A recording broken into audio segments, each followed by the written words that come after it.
Good morning, students. We had till now we were studying the statics portion. We have studied chapter 1 and 2 of this book in the month of July. Now we'll start chapter 3.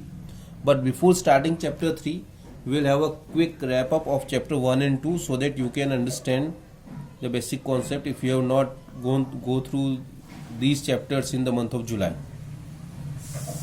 So we'll start with the concepts. What is economics? Economics is the branch of knowledge in which those activities of human beings are studied which they undertake to acquire scarce means to satisfy their unlimited wants. So there are specially two aspects that we need to look for.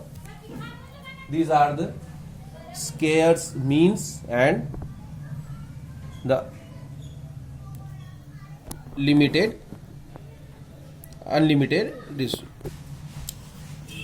resources. Now there are the two important things. What are these? These are wants and resources. What is the relation between wants and resources? Wants. Before talking about the relation between wants and resources, we should understand the difference between needs and wants. What are the needs and what are the wants? Needs are the requirement of people, requirement of person, which are essential for our life. Just like if we need food, cloth, shelter, these are the needs of a person. Needs. So these are the needs. Now anything other than these are the wants, because we cannot survive if we have the scarcity of these three. If we don't get food, if we don't get cloth, if we don't have shelter, we cannot survive. But other than this, if we do not have anything, we can survive, we can live our life. So these are the needs of a person. This must be fulfilled in any case. So we don't talk about these. For what we talk about the wants more than food, cloth and shelter, the basic requirements, the needs. So if we say the wants, what we see that wants are unlimited. How these are unlimited? If you have one pair of shoe and you have extra money in your hand, what would you think? You should say that I should buy one more for party I require, so I should buy one more. If you have one pen with you and if you have some extra money, what would you think? I think you should buy one more or two more or three more. How much I can buy? If you have 10 rupee, you go to market, you buy one pen. If you have 50 rupee, you will try to buy 5 pen. If you have 100 rupee, then you will think I should buy branded pens. So how much the resources increase, our wants always increase. When at the time when we were having 10 rupees, we were purchasing pen. When we have the 100 rupees, again we are purchasing pen. But now, right now we are when we have 100 rupees in our hand, we are expensing all the 100 rupees. We don't try to settle with less because we are having this much money with us. So the wants always increases, and these increases in comparison to resources. So resources always become scarce, or we always feel the scarcity of resources.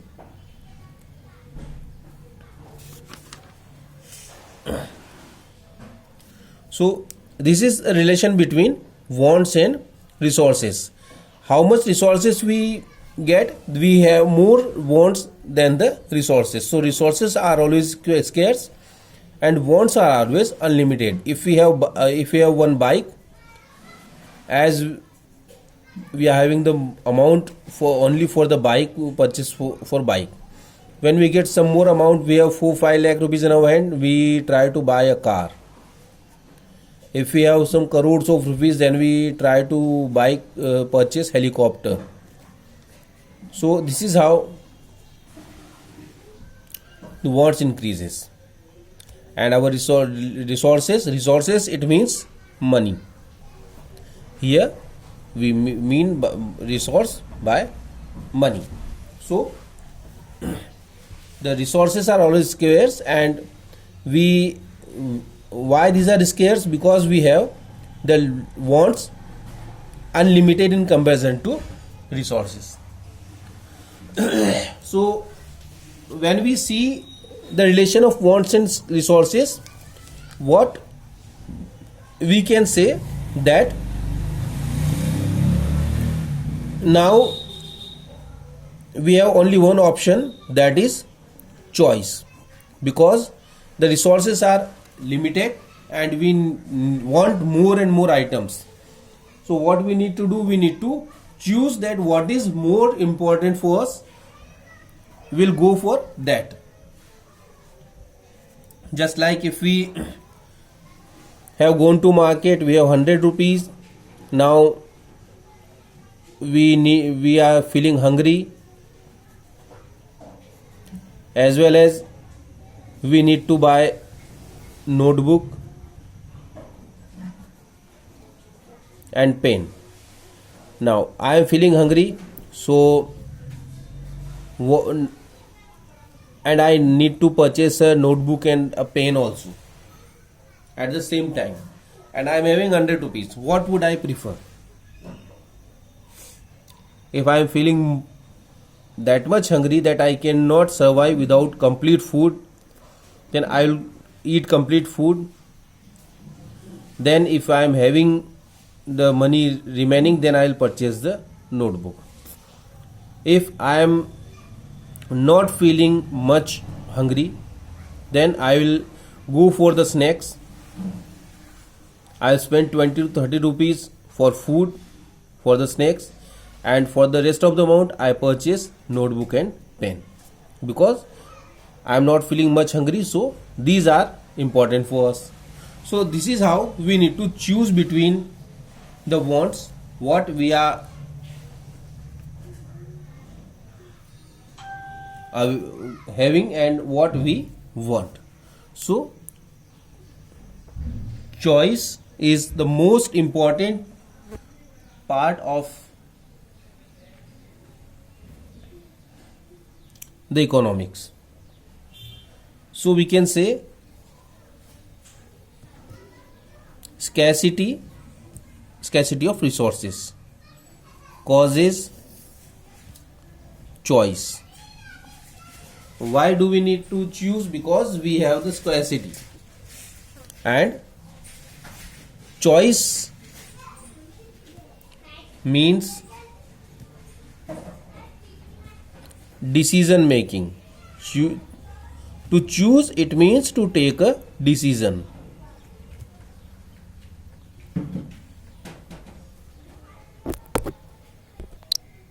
And this decision making is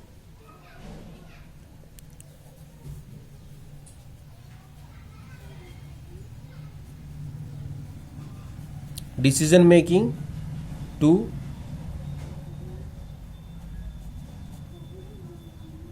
optimum use of resources. The use of resources, the maximum use of resources we can do in a correct way. That is the aim of our decision making. So this is the basic part of microeconomics.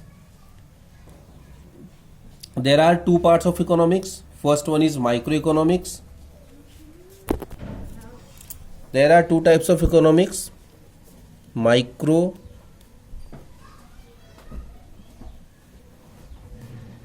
economics and macro economics. What is microeconomics? It is the study of single unit. It is the study of the individual household or an individual group of the economy. Study of individual. Macroeconomics, study of economics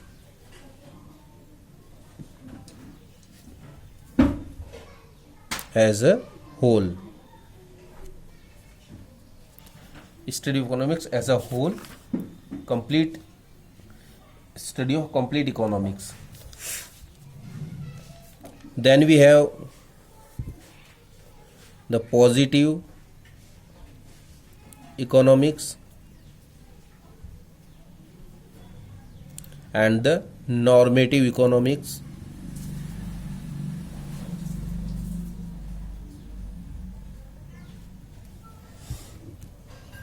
Positive economics, when we talk about the economics in a positive way with figure, with data, then we say that we are talking about the positive economics. When we talk in the way of ought to be, it will be, it shall be, it should be, then it is called the study of normative economics. So this is the economics. What economics is the study of the economy. Economy, it means a system in which economic activities took place.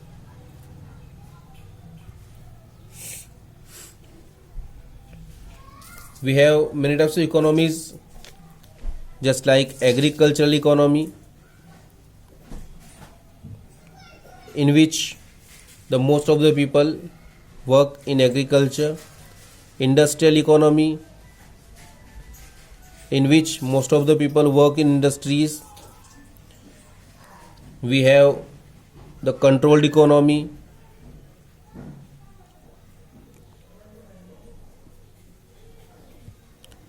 in which all the decisions are taken by the government. This is called the centrally planned economy as well.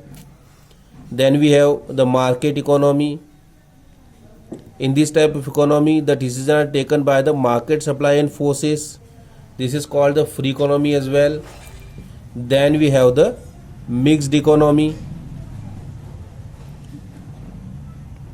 In this type of economy, the decisions are taken by government and the market forces in combine. This is about the first chapter.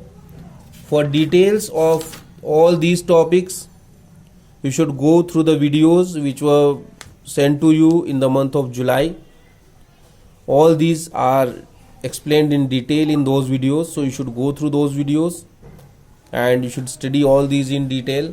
Right now I want that we should in one or two videos we should go through all these chapters, and then we start the third chapter and study in details. When we talk about the economics, we face some problems in economics. It means what we were what we need to do is to decide, to decision making and the choice. This choice and this decision making creates a problem for us because we have the scarce resources and we need to decide.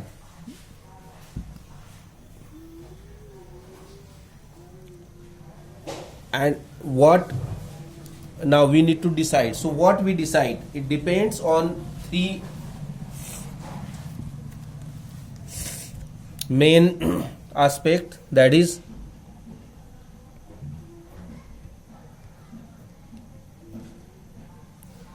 unlimited wants,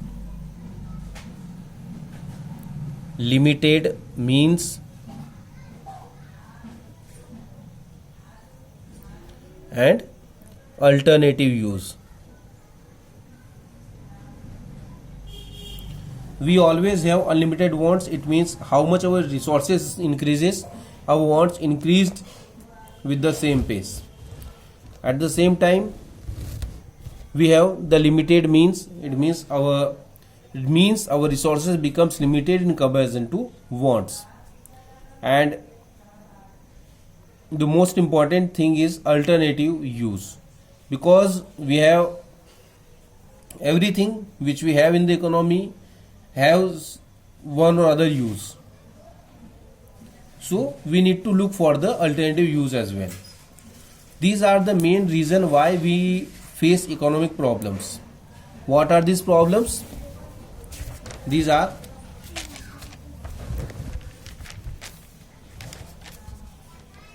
what to produce,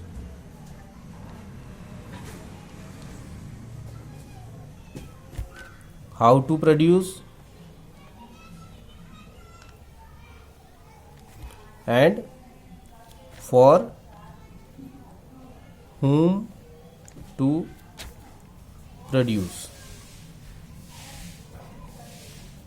So we'll talk about these in short and the other aspect of this chapter, and then we'll move for the third chapter in next video. Thank you.